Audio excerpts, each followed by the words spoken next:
नमस्कार। যদি আপনার থাইরয়েডের কারণে দিন দিন ওজন বেড়েই চলেছে, মেডিসিন দীর্ঘদিন থেকে খাচ্ছেন বাট কোনো ফলাফল পাচ্ছেন না, তাহলে আজকের এই ভিডিওটা বিশেষ করে আপনার জন্য খুবই গুরুত্বপূর্ণ হতে চলেছে। কারণ আজকে আমরা এই ভিডিওর মাধ্যমে থাইরয়েড রোগের সম্পূর্ণ ডায়েট নিয়ে কথা বলবো, যেসব খাবারের মাধ্যমে আমরা এই থাইরয়েড থেকে চির মুক্তি পেতে পারি এবং আমাদের ওজনটাও কিন্তু খুব দ্রুত কমিয়ে তুলতে পারি। এই বিষয়ে এই ভিডিওর মাধ্যমে সম্পূর্ণ সহজ সরল ভাষায় আপনাদেরকে বুঝিয়ে দেবো যে এই থাইরয়েড থেকে আমরা কিভাবে চির মুক্তি পেতে পারি। দেখুন, থাইরয়েডের অসুখ থেকে আপনি তখন বেরিয়ে আসতে পারবেন যখন থাইরয়েড সম্পর্কে আপনার মধ্যে একটা স্বচ্ছ ধারণা থাকবে, একটা ক্লিয়ার কনসেপ্ট থাকবে। আমরা অনেকেই এই থাইরয়েড সম্পর্কে জানি না, তাই আমি এই থাইরয়েড সম্পর্কে আপনাদের আগে একটা ক্লিয়ার নলেজ দিতে চাইবো। থাইরয়েড আসলে কি, দেখুন ভালো করে বোঝার চেষ্টা করবেন আমি যা বলছি এই ভিডিওর মাধ্যমে, ঠিক আছে? আমাদের ঠিক এখানে একটা গ্রন্থি রয়েছে যার নাম হচ্ছে থাইরয়েড গ্ল্যান্ড। কি? Thyroid gland. এখান থেকে দুটি হরমোন, একটার নাম T3, অপরটি T4, এই দুটো হরমোন এখান থেকে নিঃসরণ হচ্ছে, ঠিক আছে? আর এই দুটো হরমোনের কাজ কি? আমাদের বিপাক ক্রিয়া, আমাদের হজম প্রক্রিয়াটাকে ব্যালেন্স রাখা, আরও উন্নত করা। আরেকটি হরমোন TSH, অর্থাৎ থাইরয়েড স্টিমুলেটিং হরমোন। নামে বোঝা যাচ্ছে এটাও একটি হরমোন, কিন্তু এটা আমাদের এই থাইরয়েড গ্ল্যান্ড তৈরি করে না। এটা তৈরি করে কে? Pituitary gland. এটা কোথায় থাকে? এটা ঠিক থাকে এখানটায় আমাদের, ঠিক আছে?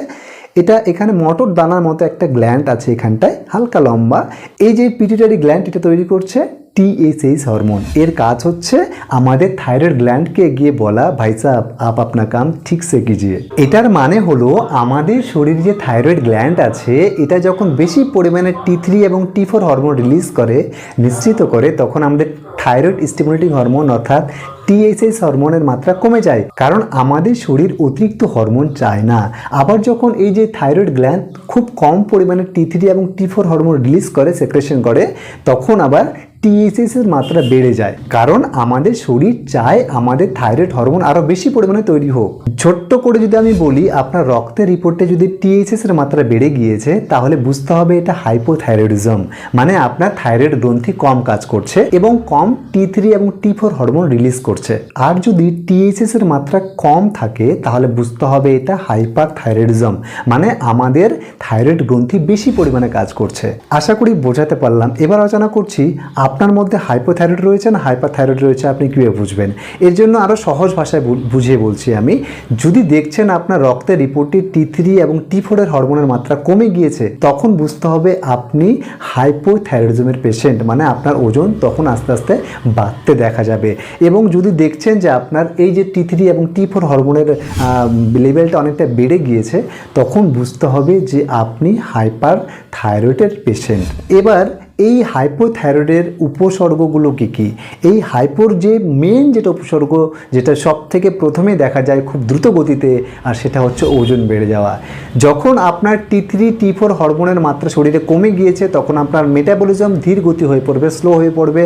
আর যখন আমাদের মেটাবলিজম স্লো হয়ে পড়ে, তখন আমাদের ওজন আস্তে আস্তে বাড়তে শুরু করে, ঠিক আছে? ঠিক অপোজিট হাইপারথাইরয়েডের ক্ষেত্রে কি হয়? এটা আমাদের শরীরে বেশি পরিমাণে তৈরি হচ্ছে, আমাদের T3 T4 হরমোন আমাদের শরীরে বেশি পরিমাণে তৈরি হচ্ছে, এর ফলে আমাদের মেটাবলিজম খুব দ্রুত হয়ে যাচ্ছে। আর যখন আমাদের মেটাবলিজম খুব ফাস্ট হয়, তখন আমাদের ওয়েট লস হতে দেখা যায়। তাই হাইপারথাইরয়েডের ক্ষেত্রে আমাদের ওজন খুব দ্রুত গতিতে কমতে শুরু করে, যেটাকে আমরা অনেক সময় শুকনো থাইরয়েড বলে থাকি, তাই না? এছাড়াও হাইপোথাইরয়েডের ক্ষেত্রে কি হয়? একটুতে ক্লান্তি, শরীর দুর্বল, বিষণ্ণতা, একটুতে ঠান্ডা লাগা, চুল পড়ে যাওয়া, শরীরে স্কিন ড্রাই, মানে শুষ্ক রুষ্ক হয়ে যাওয়া, এগুলো হচ্ছে হাইপোথাইরয়েডের মেন উপসর্গ। অন্যদিকে হাইপারথাইরয়েডের মেন উপসর্গগুলি হচ্ছে যে ওই যে বললাম, যখন আমাদের T3 T4 হরমোন বেশি পরিমাণে তৈরি হচ্ছে আমাদের শরীরে, তখন আমাদের মেটাবলিজম, আমাদের হজম শক্তি ফাস্ট হচ্ছে, এর ফলে আমাদের ওজন খুব দ্রুত কমতে শুরু করছে। এটা হচ্ছে হাইপারথাইরয়েডের মেন উপসর্গ। এছাড়াও একদমই গরম সহ্য করতে না পারা, শরীরে অতিরিক্ত ঘাম, নার্ভাস লাগা, চুল পাতলা হয়ে যাওয়া, হাত পা কাঁপা বা হাত পা অবশ অনুভূতি হওয়া, এগুলোই হচ্ছে হাইপারথাইরয়েডিজমের মেন উপসর্গ। আশা করি হাইপো আর হাইপারের মধ্যে যে পার্থক্যটা বুঝিয়ে দিলাম, সেটা আপনারা সকলেই বুঝতে পেরেছেন। এবার আলোচনা করব এই যে ওজন বেড়ে যাচ্ছে, কিছুতেই যে কন্ট্রোল করতে পারছেন না, দীর্ঘদিন থেকে যে মেডিসিন খাচ্ছেন, এখান থেকে কীভাবে বেরিয়ে আসবেন? এর জন্য আমি আপনাদেরকে প্রপার ডায়েট একটা বলে দেবো, সেটা অবশ্যই আপনারা ফলো করবেন। আশা করি দীর্ঘ বিশ্বাস 100% 15 থেকে 30 দিনের মধ্যে আপনারা খুব ভালো একটা রেজাল্ট পেতে শুরু করবেন।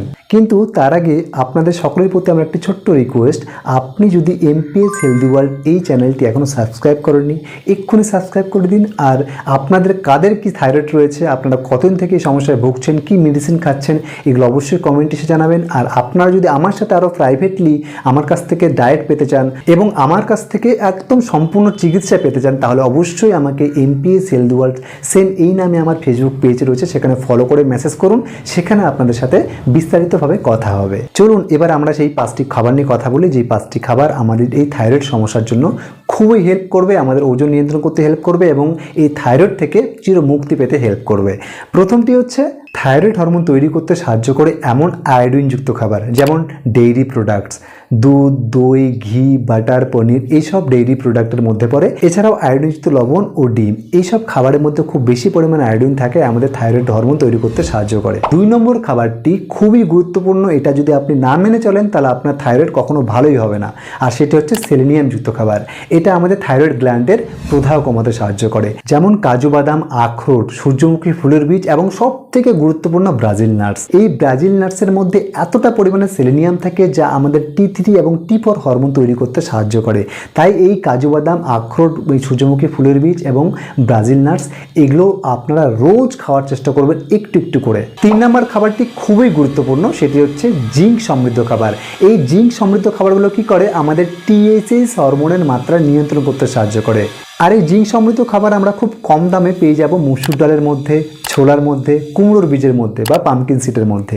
এগুলোর মধ্যে খুব বেশি পরিমাণে জিঙ্ক থাকায় আমাদের TSH এর মাত্রাটাকে নিয়ন্ত্রণ করতে সাহায্য করে। 4 নম্বর যেটা আমাদের অবশ্যই খেতে হবে ওজন কমানোর জন্য, আমি যে প্রথমে বললাম, যখন আমাদের মেটাবলিজম খুব স্লো হয়ে যায়, T3 এবং T4 হরমোন যখন কম সেক্রেশন হয়, কম নিঃসৃত হয়, তখন আমাদের মেটাবলিজম স্লো হয়ে যায়, এর ফলে ওজন বাড়তে শুরু করে।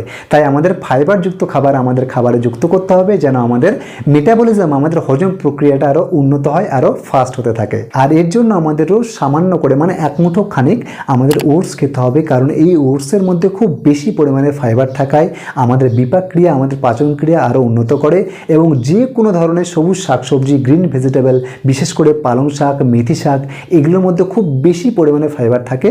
এবং সাথে সাথে আপেল এবং লাউ জাতীয় খাবার, এগুলো সবই কিন্তু হাই ফাইবারযুক্ত খাবার। এগুলো কিন্তু আপনাদেরকে রোজ একটু একটু করে হলেও খেতে হবে, কারণ এগুলো না খেলে কিন্তু আপনার মেটাবলিজম কখনোই হাই হবে না, আপনার বিপাক ক্রিয়া, আপনার পাচন ক্রিয়া কখনো কিন্তু উন্নত হবে না।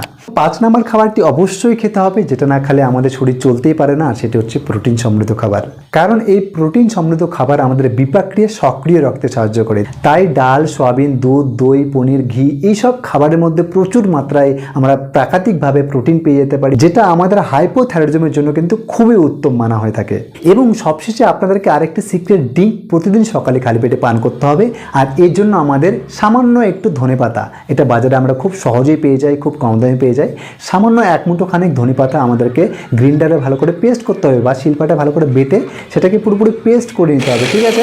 তারপরে কি করবেন, 1 গ্লাস, বড় একটা গ্লাসে হালকা কুসুম গরম জল করবেন, যেন সেটা আপনি খুব সহজেই পান করতে পারেন। চায়ের মতো কিন্তু খুব গরম না, হালকা কুসুম গরম জল করে সেই গরম জলের মধ্যে 1 থেকে 1.5 চা চামচ সেই ধনেপাতার পেস্টটা আপনাকে ভালো করে মিশিয়ে নিতে হবে। সেখানে কিন্তু কোনো রকমভাবে লঙ্কা বা লবণ এইসব কোনো মশলা ইউজ করা যাবে না, শুধু ধনেপাতার পেস্টটাই থাকবে। ধনেপাতার পেস্ট ভালো করে গ্লাসে মিশিয়ে সেটা আপনাদেরকে রোজ সকালে পান করতে হবে, যদি আপনি হাইপোথাইরয়েডিজমের পেশেন্ট হন। এটা আপনার ওয়েট লস করতে সাহায্য করবে, আপনার মেটাবলিজম ফাস্ট করবে এবং হাইপোথাইরয়েডিজম থেকে আপনাকে খুব সহজে বের করে নিয়ে আসতে সাহায্য করবে। বন্ধুরা, আমি আশা করছি আমি যেসব খাবারের কথাগুলো বললাম আপনারা সবাই বুঝতে পেরেছেন। এগুলোর মধ্যে সব থেকে উত্তম খাবার হচ্ছে ব্রাজিল নাটস। এটা আপনারা বড় বড় মুদিখানার দোকানে পেয়ে যাবেন, অনলাইনে পেয়ে যাবেন। এই ব্রাজিল নাটসের মধ্যে খুব বেশি পরিমাণে সেলেনিয়াম থাকে, যা কিন্তু আমাদের থাইরয়েড অসুখের জন্য কিন্তু খুবই কার্যকর। বন্ধুরা, আমি তো আপনাদেরকে একটা খুব সুন্দর ডায়েট বানিয়ে দিলাম, কিন্তু এর সাথে সাথে কি খাবেন না এটা তো জানতে হবে, তাই না? এর জন্য আপনাদের 5 রকম খাবার আপনাদের খাবার তালিকা থেকে, আপনাদের খাবার প্লেট থেকে এবং কিচেন থেকে সম্পূর্ণভাবে দূরে রাখুন।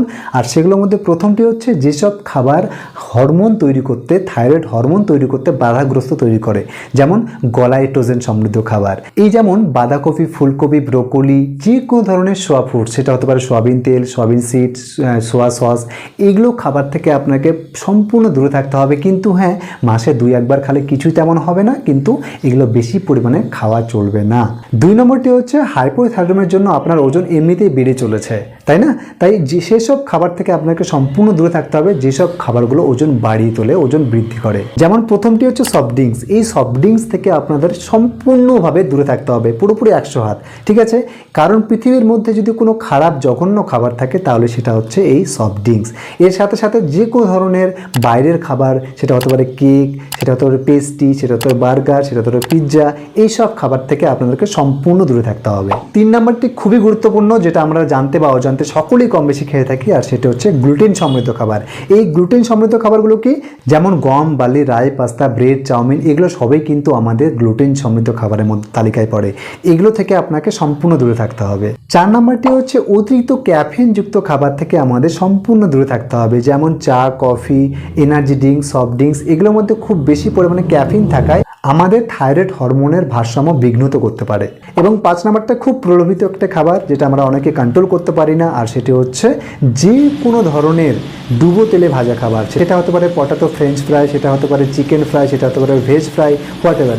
এইসব খাবারগুলো থেকে আপনাদেরকে সম্পূর্ণ দূরে থাকতে হবে, কারণ এগুলো আমাদের শরীরে ওজন বাড়িয়ে তোলে এবং মেটাবলিজম, আমাদের কোষ্ঠকাঠিন্য গড়ে তোলে। এর ফলে আমাদের ওজন কিন্তু আস্তে আস্তে বাড়তে শুরু করে। আশা করি বন্ধুরা এই ভিডিওর মাধ্যমে দেওয়া যাবতীয় তথ্য আপনারা খুব সহজে বুঝতে পেরেছেন। এরপরে যদি আপনাদের মধ্যে কোনো রকম কোনো কোয়েশ্চেন থাকে, কোনো কোয়ারিজ থাকে, অবশ্যই কমেন্টে জানাবেন। এবং আমার কাছ থেকে থাইরয়েড হোক, হাই ব্লাড প্রেশার হোক, ডায়াবেটিস হোক, কিডনি সমস্যা হোক, লিভারের সমস্যা হোক, বা যেটা সমস্যা হোক না কেন, এইসব বিষয়ে আমার কাছ থেকে প্রপার ডায়েট প্ল্যান নিতে, ডায়েট চার্ট নিতে এবং ডায়েট বিষয়ে কথা বলতে অবশ্যই আমাকে MPS হেলদি ওয়ার্ল্ড এই পেজে ফলো করে আমাকে মেসেজ করুন, এবং সেখানে আপনাদের সাথে সম্পূর্ণভাবে কথা হবে। নমস্কার বন্ধুরা, সকলে সুস্থ সবল থাকবেন, ভালো থাকবেন। দেখা হচ্ছে পরের ভিডিওতে।